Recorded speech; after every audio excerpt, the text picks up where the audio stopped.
नमस्कार साथियों। हिंदी कविताएं और कहानियां अगर आपको अच्छी लगती हैं तो हमारा चैनल सब्सक्राइब करें। आज की कहानी मुंशी प्रेमचंद की अमिट रचनाओं में से एक, ईद का। रमज़ान के पूरे 30 रोज़ों के बाद ईद आई है। कितना मनोहर, कितना सुहावना प्रभाव है। वृक्षों पर अजीब हरियाली है, खेतों में कुछ अजीब रौनक है, आसमान पर अजीब लालिमा है। आज का सूर्य देखो, कितना प्यारा, कितना शीतल है, यानी संसार को ईद की बधाई दे रहा है। गांव में कितनी हलचल है, ईदगाह जाने की तैयारियां हो रही हैं। किसी के कुर्ते में बटन नहीं है, पड़ोस के घर से सुई धागा लाने दौड़ रहा है। किसी के जूते कड़े हो गए हैं, उनमें तेल डालने के लिए तेली के घर भागा जाता है। जल्दी जल्दी बैलों को सानी पानी दे दें, ईदगाह से लौटते लौटते दोपहर हो जाएगी। 3 कोस पैदल रास्ता, फिर सैकड़ों आदमियों से मिलना भूलना। दोपहर के पहले लौटना असंभव सा है। लड़के सबसे ज़्यादा प्रसन्न हैं। किसी ने 1 रोज़ा रखा है, वह भी दोपहर तक। किसी ने वह भी नहीं रखा, लेकिन ईदगाह जाने की खुशी उनके हिस्से की चीज़ है। रोजे बड़े बूढ़ों के लिए होंगे, इनके लिए तो ईद है। रोज ईद का नाम रटते थे, आज वह आ गई। अब जल्दी पड़ी है कि लोग ईदगाह क्यों नहीं चलते। इन्हें गृहस्थी की चिंताओं से क्या प्रयोजन। सेवैयां के लिए दूध और शक्कर घर में है या नहीं, इनकी बला से ये तो सेवैयां खाएंगे। वह क्या जाने कि अब्बा जान क्यों बदहवास चौधरी कयामत अली के घर दौड़े जा रहे हैं। उन्हें क्या खबर कि चौधरी आंखें बदल ले तो यह सारी ईद मुहर्रम हो जाए। उनकी अपनी जेबों में तो कुबेरों का धन भरा पड़ा हुआ है। बार बार जेब से अपना खजाना निकाल कर गिनते हैं और खुश होकर फिर रख लेते हैं। महमूद गिनता है 1, 2, 10, 12। उसके पास 12 पैसे हैं। मोहसिन के पास 1, 2, 3, 8, 9, 15 पैसे हैं। इन्हीं अनगिनती पैसों में अनगिनती चीज़ें लाएंगे। खिलौना, मिठाइयाँ, बिगुल, गेंद और जाने क्या क्या। और सबसे ज़्यादा प्रसन्न है हामिद। वह 4-5 साल का गरीब सूरत दुबला पतला लड़का, जिसका बाप गत वर्ष हैजे की भेंट हो गया और माँ ना जाने क्यों पीली होते होते एक दिन मर गई। किसी को पता क्या बीमारी है। कहती तो कौन सुनने वाला था। दिल पर जो कुछ बीतती थी वह दिल में ही सहती थी, और जब सहा ना गया तो संसार से विदा हो गई।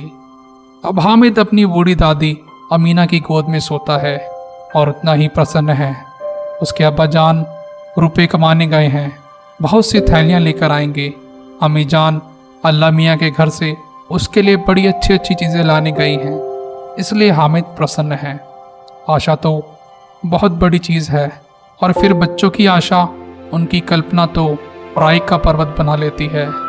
हामिद के पाँव में जूते नहीं हैं, सिर पर एक पुरानी टोपी है जिसका खोला काला पड़ गया है, फिर भी वह प्रसन्न है।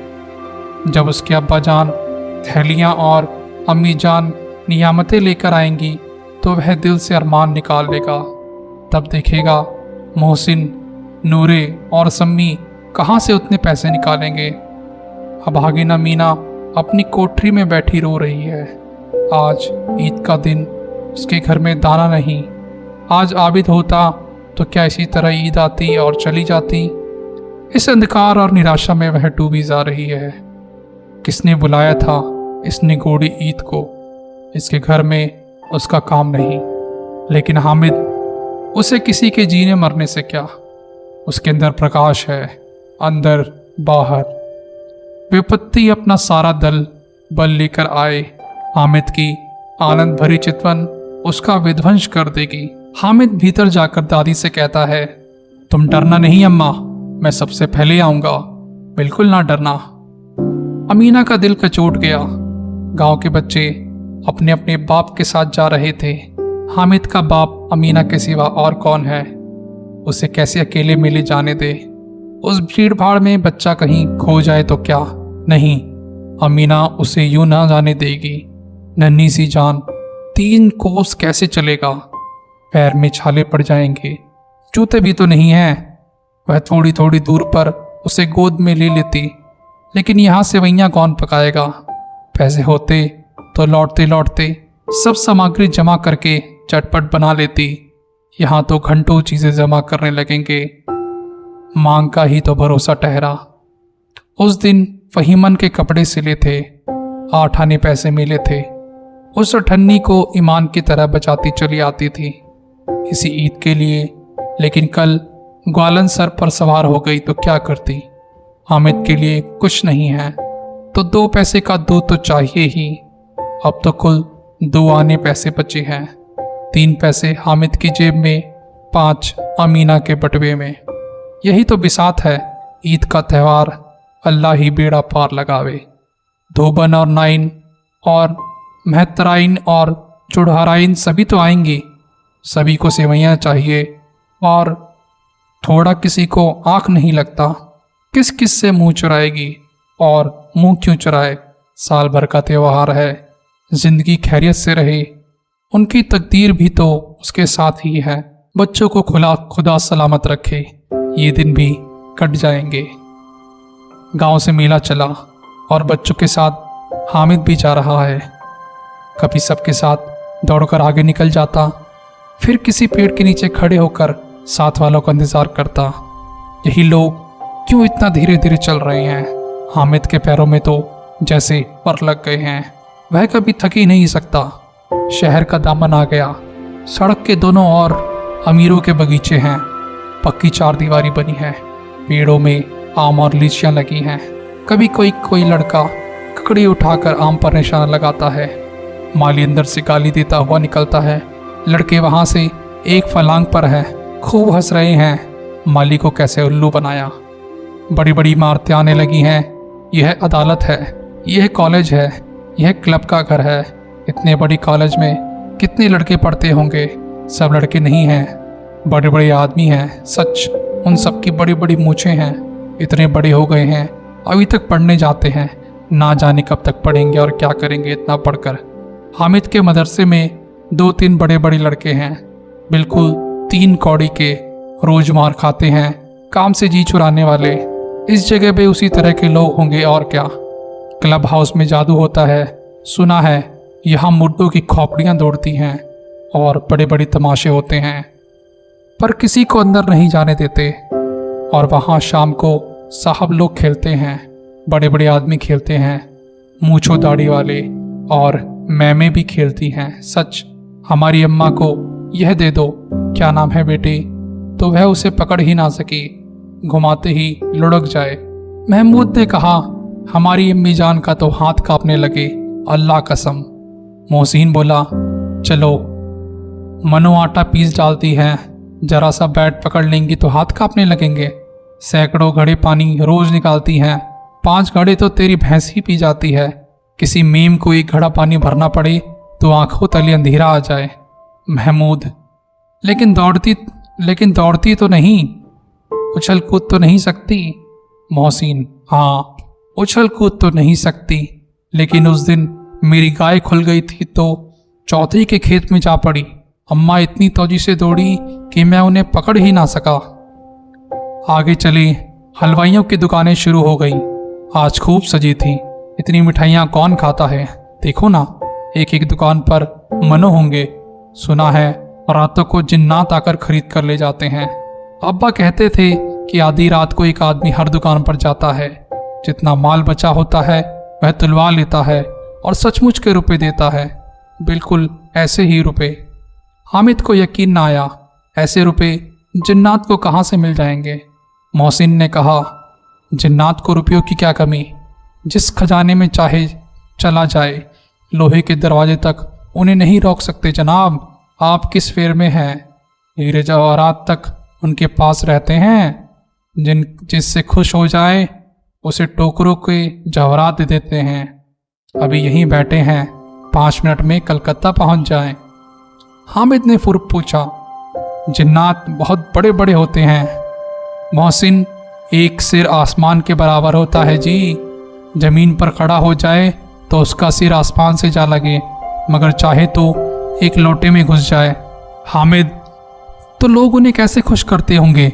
मुझे भी कोई मंत्र बता दे यार, मैं भी एक जिन को खुश कर लूं। मोहसिन, अब ये तो मैं नहीं जानता, लेकिन चौधरी साहब के काबू में बहुत से जिन्नात हैं। कोई चीज़ चोरी जाए, चौधरी साहब उसका पता लगा लेंगे और चोरों का नाम बता देंगे। जुमारती का बछवा उस दिन खो गया था। 3 दिन हैरान हुआ, कहीं ना मिला, तब झक मारकर चौधरी के पास गए। चौधरी ने तुरंत बता दिया मवेशी खाने में है, और वहीं मिला। जिन्नात आकर उन्हें बहुत सारे जहान की खबर दे जाते हैं। अब उसकी समझ में आ गया कि चौधरी के पास इतना धन क्यों है और वह उसका इतना सम्मान क्यों करते हैं। आगे चलें, यह पुलिस लाइन है। यहाँ सब कांस्टेबल कवायद करते हैं। रटन फौं रात को बेचारे घूम घूम कर पहरा देते हैं, नहीं तो चोरियां हो जाए। मोहसिन ने प्रतिवाद किया, यह कांस्टेबल पहरा देते हैं? तभी तुम बहुत जानते हो, अजी हजरात यही चोरी करते हैं। शहर के जितने चोर डाकू हैं सब इनसे मिले रहते हैं, और रात को ये लोग चोरों से तो कहते हैं चोरी करो, और आप दूसरे मोहल्ले में जाकर जागते रहो पुकारते हैं। तब इन लोगों के पास इतने रुपए कहाँ से आते हैं? मेरे मामू एक थाने में कांस्टेबल हैं, 20 रुपया महीना पाते हैं, लेकिन 50 रुपये घर भेजते हैं। अल्लाह कसम, मैंने एक बार पूछा था कि मामू आपके पास इतने रुपए कहाँ से आते हैं? हंसकर कहने लगे, बेटा अल्लाह देता है। फिर आप ही बोले, हम लोग चाहें तो एक दिन में लाखों मार लाएं, हम तो इतना ही लेते हैं जिसमें अपनी बदनामी ना हो और नौकरी ना चली जाए। हामिद ने पूछा, ये लोग चोरी करवाते हैं तो इन्हें कोई पकड़ता क्यों नहीं? मोहसिन उसकी नादानी पर दया दिखाकर बोला, अरे पागल, इन्हें कौन पकड़ेगा? पकड़ने वाले तो ये खुद लोग हैं, लेकिन अल्लाह इन्हें भी सजा खूब देता है। हराम का माल हराम में जाता है। थोड़े ही दिन हुए मामू के घर में आग लग गई, सारी लेई पूंजी जल गई, एक बर्तन तक नहीं बचा। कई दिन पेड़ के नीचे सोए, अल्लाह कसम पेड़ के नीचे। फिर न जाने कहाँ से 100 कर्ज लाए तो बर्तन भांडे आए। हामिद, 150 तो ज़्यादा होते हैं। कहाँ 50 कहाँ 100। 50 एक थैली भर होता है, 100 तो 2 थैलियों में भी ना आए। अब बस्ती घनी होने लगी थी। ईदगाह जाने वालों की टोपियां नजर आने लगी। एक से बढ़कर एक भड़कीले वस्त्र पहने हुए थे। कोई इक्के तांगे पर सवार, कोई मोटर पर। सभी इत्र में बसे, सभी के दिलों में उमंग। ग्रामीणों का यह छोटा सा दल अपनी विपन्नता से बेखबर, संतोष और धैर्य में मगन चला जा रहा था। बच्चों के लिए नगर की सभी चीजें अनोखी थीं। जिस चीज की ओर ताकते ताकते ही रह जाते, और पीछे से बार बार हॉर्न की आवाज होने पर भी ना चेतते। हामिद तो मोटर के नीचे जाते जाते बचा। सहसा ईदगाह पर नजर गई। ऊपर इमली के घने वृक्ष की छाया, नीचे पक्का फर्श है जिस पर जाजम बिछा हुआ है, और रोजेदारों की पंक्तियों एक के पीछे एक ना जाने कहाँ तक चली गई हैं, पक्की जगत के नीचे तक, जहाँ जाजम भी नहीं है। नए आने वाले पीछे की कतार में खड़े हो जाते हैं, आगे जगह ही नहीं। यहाँ कोई धन और पद नहीं देखता। इस्लाम की निगाह में सब बराबर हैं। इन ग्रामीणों ने भी वजू किया और पिछली पंक्ति में खड़े हो गए। कितना सुंदर संचालन है, कितनी सुंदर व्यवस्था। लाखों सिर पर एक साथ सजदे में सुर झुकता है, फिर सबके साथ एक साथ खड़े हो जाते हैं, एक साथ झुकते हैं और एक साथ घुटने के बल बैठ जाते हैं। कई बार यही क्रिया होती है, जैसे बिजली की लाखों बत्तियां एक साथ प्रदीप्त हो और एक साथ बुझ जाए, और यही क्रम चलता रहता है। कितना अपूर्व दृश्य था, जिसकी सामूहिक क्रियाएं विस्तार और अनंतता हृदय की श्रद्धा, गर्व और आनंद मन से भर देती थी। माना भ्रातृत्व एक सूत्र इन समस्त आत्माओं को एक लड़ी में पिरोए हुए था। नमाज खत्म हो गई, लोग आपस में गले मिल रहे थे। तब मिठाई और खिलौनों की दुकानों पर धावा होता है। ग्रामीणों का यह दल इस विषय में बालकों से कम उत्साही नहीं। यह देखो, हिंडोला है, 1 पैसे देकर चढ़ जाओ। कभी आसमान पर जाते हुए मालूम हो गए, कभी जमीन पर गिरते हुए। यह चरकी है, लकड़ी के हाथी, घोड़े, ऊंट छड़ों में लटके हुए। 1 पैसा देकर बैठ जाओ और 25 चक्करों का मजा लो। महमूद और मोहसिन और नूरे और समी इन घोड़ों और ऊँटों पर बैठते हैं। हामिद दूर खड़ा है। 3 ही तो पैसे हैं उसके पास, अपने कोष का 1/3 जरा सा चक्कर खाने के लिए नहीं दे सकता। सब चरखियों से उतरते हैं, अब खिलौने लेंगे। इधर दुकानों की कतारें लगी हैं, तरह तरह के खिलौने हैं। सिपाही और गुजरिया, राजा और वकील, बिश्ती और धोबिन और साधु। वाह, कितने सुंदर खिलौने हैं। अब बोला ही चाहते हैं। महमूद सिपाही लेता है, खाकी और वर्दी, लाल पगड़ी वाला, कंधे पर बंदूक रखे हैं। मालूम होता है अभी कवायद किए चला रहा है। मोहसिन को बिश्ती पसंद आती है, कमर झुकी हुई, ऊपर मश्क रखे हुए, मश्क का मुंह एक हाथ से पकड़े हुए। कितना प्रसन्न है, शायद कोई गीत गा रहा है, बस मश्क से पानी उड़ेलना ही चाहता है। नूरे को वकील से प्रेम है, कैसी विद्यमता है उसके मुख पर। काला चोगा, नीचे सफ़ेद अचकन, अचकन के सामने जेब में घड़ी, सुनहरी जंजीर, एक हाथ में कानून का पोथा लिए हुए। मालूम होता है अभी किसी अदालत से जिराह या बहस करके चले आ रहे हैं। ये सब 2-2 पैसे के खिलौने हैं। हामिद के पास कुल 3 ही पैसे हैं। इतने महंगे खिलौने वह कैसे ले? खिलौना कहीं हाथ से छूट पड़े तो चूर चूर हो जाए, जरा पानी पड़े तो सारा रंग घुल जाए। ऐसा खिलौना लेकर वह करेगा क्या, किस काम का? मोहसिन कहता है, मेरी किश्ती रोज पानी देकर जाएगा 7 सवेरे। महमूद, और मेरा सिपाही घर का पहरा देगा, कोई चोर आएगा तो फौरन बंदूक से फायर कर देगा। नूरे और मेरा वकील खूब मुकदमा लड़ेगा। समी और मेरी धोबन रोज कपड़े धोएगी। हामिद खिलौनों की निंदा करता है, मिट्टी के ही तो है, गिरी तो चकनाचूर हो जाएंगे। लेकिन ललचाई हुई आंखों से खिलौनों को देख रहा है और चाहता है जरा देर के लिए उन्हें हाथ में ले सकता। उसके हाथ अनायास ही लपकते हैं, लेकिन लड़के इतने त्यागी नहीं होते, विशेषकर जब अभी नया शौक है। हामिद ललचाता रह जाता है। खिलौनों के बाद मिठाइयों की आती हैं। किसी ने रेवड़ियाँ ली, किसी ने गुलाब जामुन, किसी ने सोहन हलवा। मज़े से खा रहे हैं। हामिद बिरादरी से पृथक है। अभागे के पास 3 पैसे हैं, कुछ नहीं, क्यों कुछ लेकर नहीं खाता। ललचाई आंखों से सबकी ओर देखता है। मोहसिन कहता है, हामिद रेवड़ी ले जा, कितनी खुशबूदार है। हामिद को संदेह हुआ, ये केवल क्रूर विनोद है, मोहसिन इतना उदार नहीं। लेकिन यह जानकर भी वह उसके पास जाता है। मोहसिन दोने से एक रेवड़ी निकालकर हामिद की ओर बढ़ाता है। हामिद हाथ फैलाता है। मोहसिन रेवड़ी अपने मुंह में रख लेता है। महमूद और नूरे और समी खूब तालियां बजाकर हंसते हैं। हामिद खिसिया जाता है।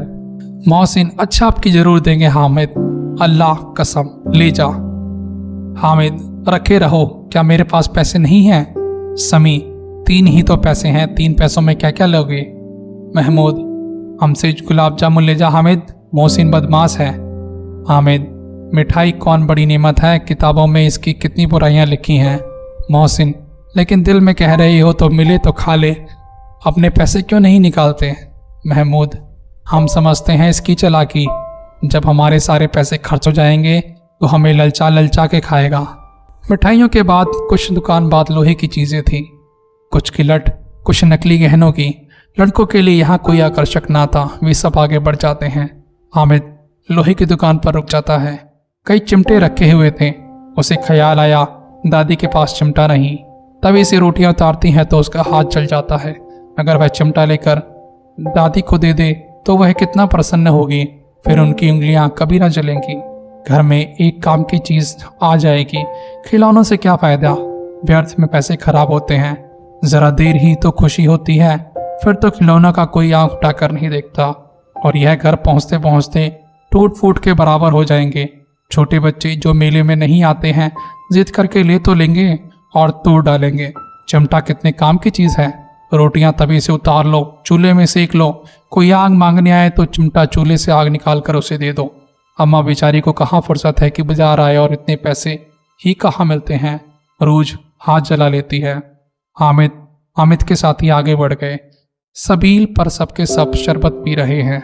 देखो सब कितने लालची हैं, इतनी मिठाइयाँ खा ली, मुझे किसी ने एक न दी। उस पर कहते हैं मेरे साथ खेलो, मेरा यह काम करो। अब अगर किसी ने कोई काम करने को कहा तो मैं पूछूंगा, खाए मिठाइयाँ आप मुंह सड़ेगा, बूढ़ी फुंसियाँ निकलेंगी, आप की जबान चटोरी हो जाएगी, तब घर से पैसे चुराएंगे और मार खाएंगे। किताब में झूठी बातें थोड़ी लिखी हैं, मेरी जबान क्यों खराब होगी। अम्मा चिमटा देखते ही दौड़कर मेरे हाथों से ले लेंगी और कहेंगी, मेरा बच्चा अम्मी के लिए चिमटा लेके आया है, कितना अच्छा लड़का है। इन लोगों के खिलौने पर कौन इन्हें दुआएं देगा। बड़ों की दुआएं सीधा अल्लाह के दरबार में पहुंचती हैं और तुरंत सुनी जाती हैं। मेरे पास पैसे नहीं हैं, तभी तो मोहसिन और महमूद यूँ मिजाज दिखाते हैं, मैं भी इनसे मिजाज दिखाऊंगा। खेल खिलौने और खाई मिठाइयों में मैं नहीं खेलता खिलौने, किसका मिजाज क्यों सहूँ, मैं गरीब सही, इसी से कुछ मांगने तो नहीं जाता। आखिर अब्बा जान कभी ना कभी तो आएंगे, अम्मा भी आएंगी, फिर इन लोगों से पूछूंगा कितने खिलौने लोगे, एक एक को टोकरियाँ खिलौने दूं और दिखा दूं कि दोस्तों के साथ इस तरह सलूक किया जाता है।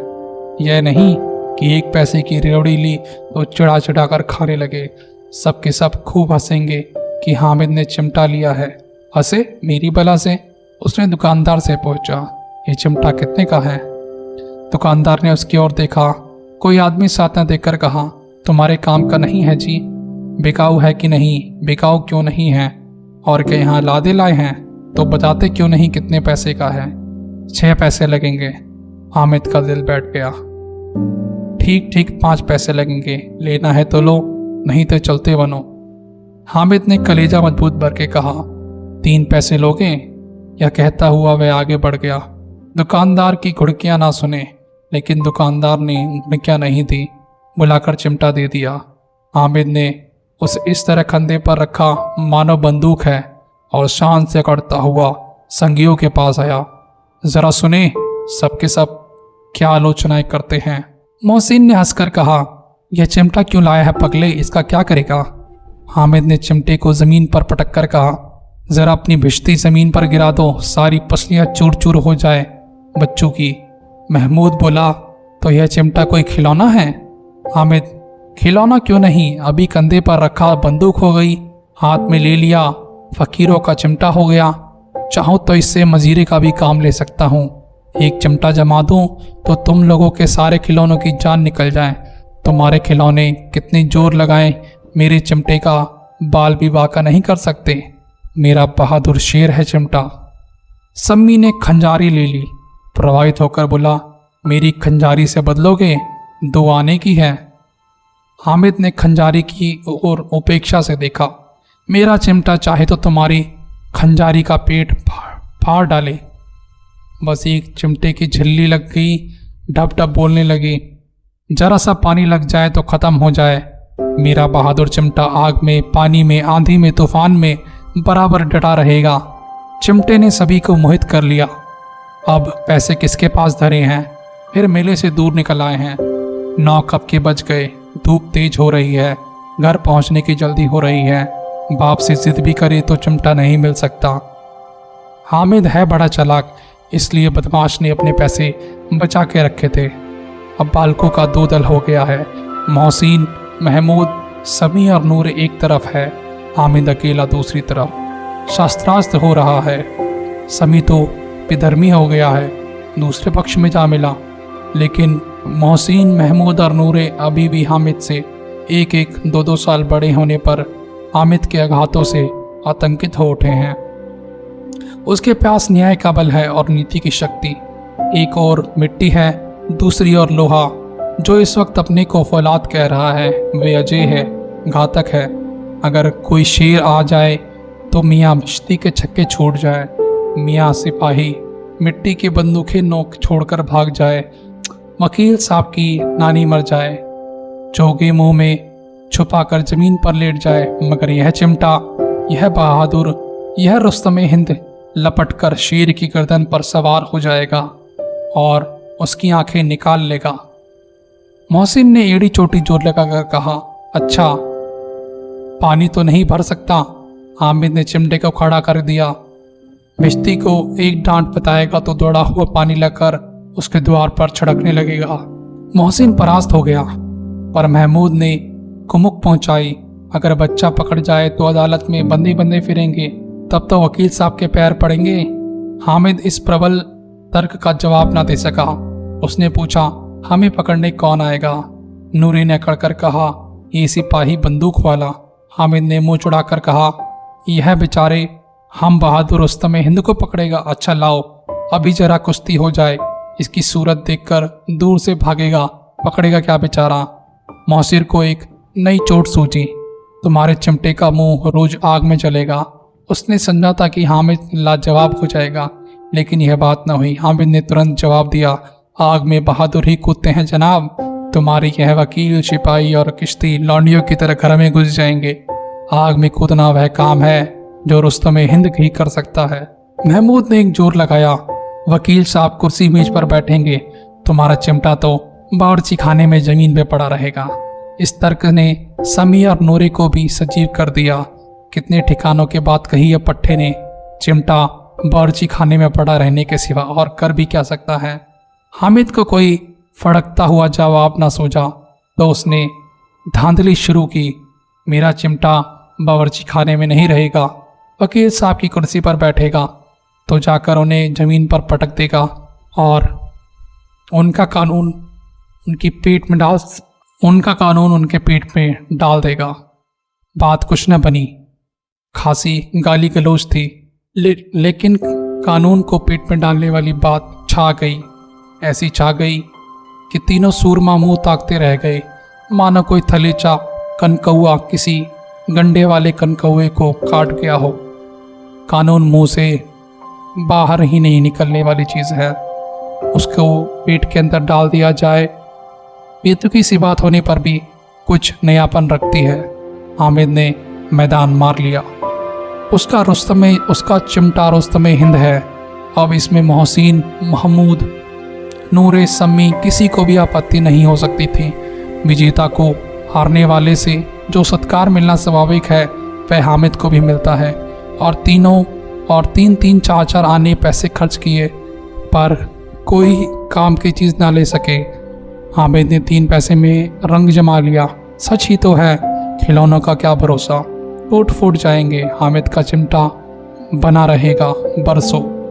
संधि की शर्त तय हो गई। मोहसिन ने कहा, जरा अपना चिमटा दो, हम भी देखें। तुम हमारा भिश्ती लेकर देखो। महमूद और नूरे ने भी अपने अपने खिलौने पेश किए। हामिद को इन शर्तों को मानने की कोई आपत्ति ना थी। चिमटा बारी बारी से सबके हाथों में गया और उनके खिलौने बारी बारी से हामिद के हाथ में आए। कितने खूबसूरत खिलौने थे। हामिद ने हारने वालों के आंसू पोंछे। मैं तुम्हें चढ़ा रहा था, सच यह चिमटा भला इन खिलौनों की क्या बराबरी करेगा। मालूम होता है अब बोले, लेकिन मोहसिन की पार्टी को इस दिलाशे से संतोष नहीं होता। चिमटे का सिक्का खूब बैठ गया था। चिपका हुआ टिकट अब पानी से नहीं छूट रहा था। मोहसिन, लेकिन इन खिलौने के लिए कोई हमें दुआ तो ना देगा। महमूद, दुआ को लिए फिरते हो, उल्टे मारना पड़े। अम्मा जरूर कहेगी कि मेले में यह मिट्टी का खिलौना मिला। हामिद को स्वीकार करना पड़ेगा कि खिलौनों को देखकर किसी की माँ इतनी खुश ना होगी जितना दादी के चिमटे को देखकर होगी। 3 पैसे में ही तो उसने सब कुछ करना था और उन पैसों के इस उपयोग पर पछतावे की बिल्कुल ज़रूरत न थी। फिर अब तो चिमटा रुस्तम हिंद है और सभी खिलौनों का बादशाह। रास्ते में महमूद को भूख लगी। उसके बाप ने केले खाने को दिए। महमूद ने केवल हामिद को साझा बनाया। उसके अन्य मित्र मुंह ताकते रह गए। यह उसके चिमटे का प्रसाद था। 11 बजे गांव में हलचल मच गई। मेले वाले आ गए। मोहसिन की छोटी बहन ने दौड़कर भिश्ती उसके हाथ से छीन ली और खुशी के मारे जो उछली तो मियाँ भिश्ती नीचे आ गए और सुरलोक सिधार गए। इस पर भाई बहन में मारपीट हुई। दोनों खूब रोए। उनकी अम्मा यह शोर सुनकर बिगड़ी और दोनों के ऊपर 2-2 चांटे और लगाए। मियाँ नूर के वकील का अंत उनकी प्रतिष्ठा अनुकूल उससे ज़्यादा गौरव में हुआ। वकील जमीन पर या ताक पर तो नहीं बैठ सकता, उसकी मर्यादा का विचार तो करना ही होगा। दीवार में खूंटी गाड़ी गई, उस पर लकड़ी का एक पटरा रखा गया, पटरे पर कागज का कालीन बिछाया गया। वकील साहब राजा भोज की भांति सिंहासन पर विराजे। नूरे ने उन्हें पंखा जलाना शुरू किया। अदालतों में खसकी, टक्कियां और बिजली के पंखे रहते हैं, क्या यहाँ मालूम पंखा भी ना हो? कानून की गर्मी दिमाग पर चढ़ जाएगी कि नहीं।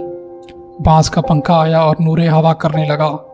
मालूम नहीं पंखे की हवा से या पंखे की चोट से वकील साहब स्वर्गलोक से मृत्युलोक आ रही हैं और उनकी माटी का चूल्हा माटी में मिल गया। फिर बड़ी जोर शोर से मातम हुआ और वकील साहब की अस्थि भूरे पर डाल दी गई। अब रहा महमूद का सिपाही, उसने चटपट गांव का पहरा देने का चार्ज मिल गया। लेकिन पुलिस का सिपाही कोई साधारण व्यक्ति तो नहीं जो अपने पैरों पर चले। वह पालकी पर चलेगा। एक टोकरी आई, उसमें कुछ लाल रंग के फटे पुराने चितड़े बिछाए गई, जिसमें सिपाही साहब आराम से लेटे। नूरे ने यह टोकरी उठाई और अपने द्वार का चक्कर लगाने लगा। उसके दोनों भाई सिपाही की तरह छानने वाले जागते रहो पुकारते चले, मगर रात तो अंधेरी होनी चाहिए। महमूद को ठोकर लग जाती है, टोकरी उसके हाथ से छूटकर गिर पड़ती है और मियाँ सिपाही अपनी बंदूक लिए जमीन पर गिराते हैं।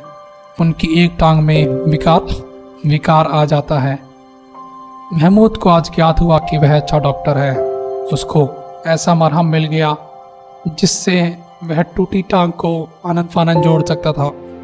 केवल गूलर का दूध चाहिए।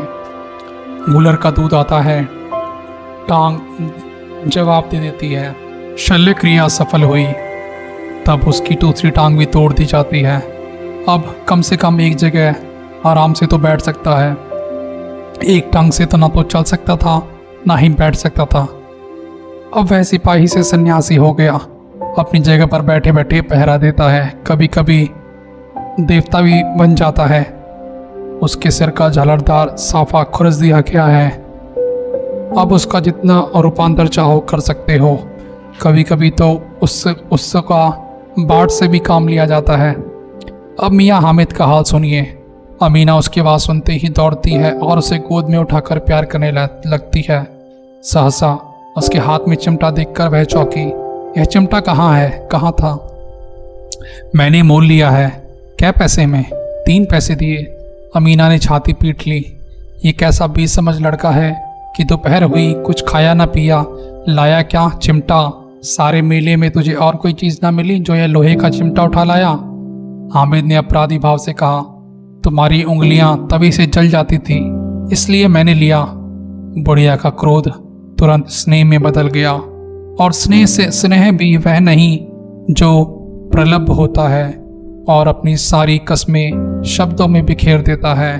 यह मूक स्नेह था, खूब ठोस, रस और स्वाद से भरा हुआ। बच्चों में कितना त्याग, कितना सद्भाव और कितना विवेक है। दूसरों को खिलौने लेते और मिठाइयाँ खाते देखकर इसका मन कितना ललचाया होगा। इतना जब्त इससे कैसे हुआ होगा? वह भी इसे अपनी बुढ़िया दादी की याद बनी रही। अमीना का मन गदगद हो गया। और अब एक बड़ी विचित्र बात हुई, हामिद के इस चिमटे से भी विचित्र।